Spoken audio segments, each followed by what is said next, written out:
Today, we're diving into Ellen Langer's book, Counterclockwise, Mindful Health and the Power of Possibility. The core idea of this book is to achieve reverse aging by cultivating mindfulness and questioning the limits of health. Let's start with one of the book's central experiments, the counterclockwise experiment. In this experiment, Langer's team divided a group of elderly men into two groups. The experimental group was asked to live as if it were 1959 for a week, with all conversations and discussions conducted in the present tense. The control group, on the other hand, spoke in the past tense and reminisced about the past. The results were astonishing. The experimental group not only felt that their hearing and memory had improved, but they also gained nearly 3 pounds. Their grip strength increased significantly, and their joint flexibility, finger length, and hand dexterity all saw great improvement. Even more surprising, 63% of the experimental group improved their scores on intelligence tests, compared to only 44% in the control group. Their height, weight, gait, and posture also improved. After the experiment, people unaware of the study's purpose compared before and after photos and noted that all participants in the experimental group looked much younger. This experiment teaches us that the limits of our bodies are often self-imposed. Our psychological state largely controls our physical state. If elderly individuals can significantly improve their lives, so can everyone else. We need to adopt a more mindful approach, a way that denies the limits we set for our bodies. Questioning is an essential part of mindful health. Some general rules hold true under normal circumstances, but may not apply in specific cases. For instance, medical research reveals general patterns that don't necessarily apply to every individual. We need to learn to combine the general facts revealed by medical research with our understanding of ourselves. We shouldn't blindly believe all medical advice, but analyze and judge what health methods work best for us.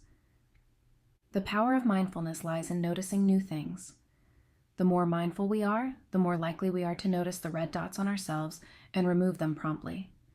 Our everyday experiences shape our mental patterns, but these patterns often prevent us from seeing possibilities. Without the habit of questioning, we can't update or improve these concepts. Mindfulness is not just about observing the outside world, but also about reflecting on our inner world.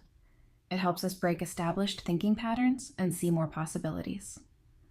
The concept of the psychology of possibility is that we don't know what we can do or what we might become. We should start with our goals rather than our current state. Try different methods and refrain from evaluating ourselves during the process. Embracing the psychology of possibility itself empowers us, fostering a positive mindset. We are not all keen observers. We usually see only what we expect to see. We learn to expect certain things in certain situations, which often dictates what we will see. Noticing change is key to mindfulness. Change is often unpleasant, but it is crucial for our health. The illusion of stability makes us think the world is static, but in reality, both the world and ourselves are constantly changing. Zeno's paradox tells us that before reaching our destination, we must first cover half the distance, always having half the remaining distance to go, thus never reaching the end. The anti-Zeno's paradox strategy, however, shows us that from where we are to where we want to go, we can always take a small step, ultimately achieving those seemingly unattainable goals. Langer demonstrated this concept through simple experiments, like helping a paralyzed elderly woman lift her arms step by step until she could wipe her nose. This method not only gives us hope, but also makes us realize that the limits we see as inevitable may just be cultural or self-imposed constraints. Nursing home environments often leave elderly people with almost no choices, feeling idle. During a retreat week, participants were given private spaces and responsibilities, fostering independence. As a result, they began trying new foods, engaging in exercise, and no longer believed they couldn't do things, actively participating in various activities. Changes in environment and autonomy significantly improved their quality of life and restored their sense of control over life. Scientific research conclusions are probabilities, not absolute facts. Medical research reveals probabilities, and many medical issues are uncertain.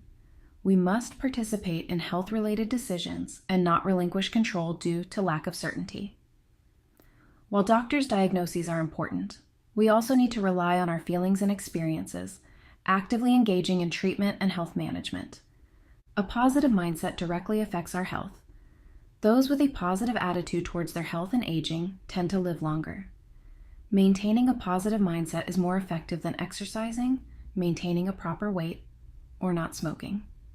Optimism helps us better cope with diseases and significantly improves our quality of life. All diseases and their symptoms change daily. By noticing the differences in each depressive episode, we can better manage them. Paying attention to changes, staying mindful, and being aware help us better control our health. Depression and chronic diseases are not static. Through mindfulness and positive self-suggestion, we can find ways to manage symptoms and reduce fear and helplessness. The current state of the medical field affects how we perceive ourselves and our health. We need to enhance our autonomy and avoid making hasty conclusions about our health.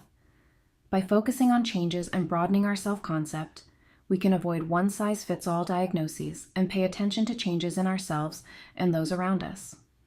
The elderly especially need this awareness, redefining their abilities and health status to find their unique strengths and potential. The concept and importance of mindful health lie in actively noticing new things, which is refreshing and not exhausting. View your health from multiple angles rather than seeing your body as either healthy or sick. Take responsibility for your health instead of leaving it all to doctors, and strive to recover health through your efforts rather than passively waiting for medical treatment. Scientific research conclusions are probabilities, not absolute facts. While doctors' diagnoses are important, we also need to rely on our feelings and experiences, actively engaging in treatment and health management.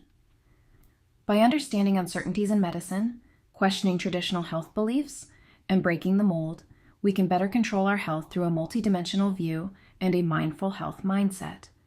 Language has a magical power that can either enhance or diminish our sense of control. Different words in the same situation can lead our cognition in different directions. Doctors' words have influence, and we need to learn how to correctly interpret and use this information.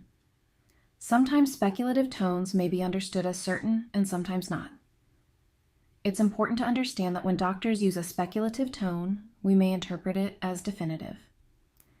We treat our bodies like our cars, having an annual checkup, following the doctor's recommendations for tests. If the results are normal, we consider ourselves healthy and continue living until the next checkup. We should become experts on our health issues, with doctors as our consultants. By focusing on changes and understanding our bodies, we can better capture useful information about our health. The greatest benefit of mindful health is preventing problems before they start. For severe depression, cancer that has spread to major organs, or serious ADHD, it's less effective. The goal of mindful health is not to regain the exuberance of youth, but to live our lives mindfully. Live every moment clearly and consciously. We should act as health learners, fully focusing on our health and collaborating better with experts. We should become experts on our health issues, with doctors as our consultants. By focusing on changes and understanding our bodies, we can better capture useful information about our health. Once we become our health experts, we should also consult multiple advisors, not only consulting different advisors for different body parts, but also consulting different advisors for the same body part. Different opinions mean we can make our own decisions. Mindfulness is the process of actively distinguishing things, discovering new aspects in familiar things. What we notice, whether smart or foolish, is unimportant. The act of noticing itself is crucial. Mindfulness creates contexts, and behavior depends on context. Mindfulness helps us understand and cope with changes in life. By focusing on the importance of body changes, we can identify problems early and take action to solve them.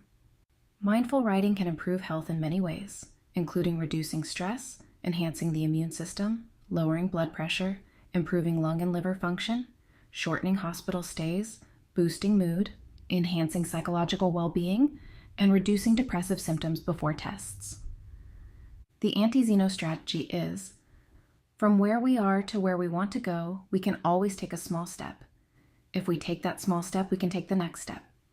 Continuing this way, we can ultimately achieve those seemingly unreachable and unachievable goals. The anti-Zeno strategy makes us realize that what we see as inevitable limits may just be self-imposed or culturally imposed constraints in a more dramatic context. The anti-Zeno strategy encourages us to accept the idea that we can control, even if nothing changes in the end. We cannot be sure that improvements won't occur in the future. We can all say we believe in the possibility of improvement, but only when we truly believe will improvement happen. In Counterclockwise, Ellen Langer demonstrates through a series of experiments and theories the importance of mindfulness and questioning limits for health. As long as we stay mindful, dare to question, and actively try, the limits of our bodies are no longer insurmountable obstacles. I hope today's reading inspires you to start paying attention to your health, stay mindful, and grow for life. Thank you for watching. If you enjoyed this video, don't forget to like and subscribe. See you next time.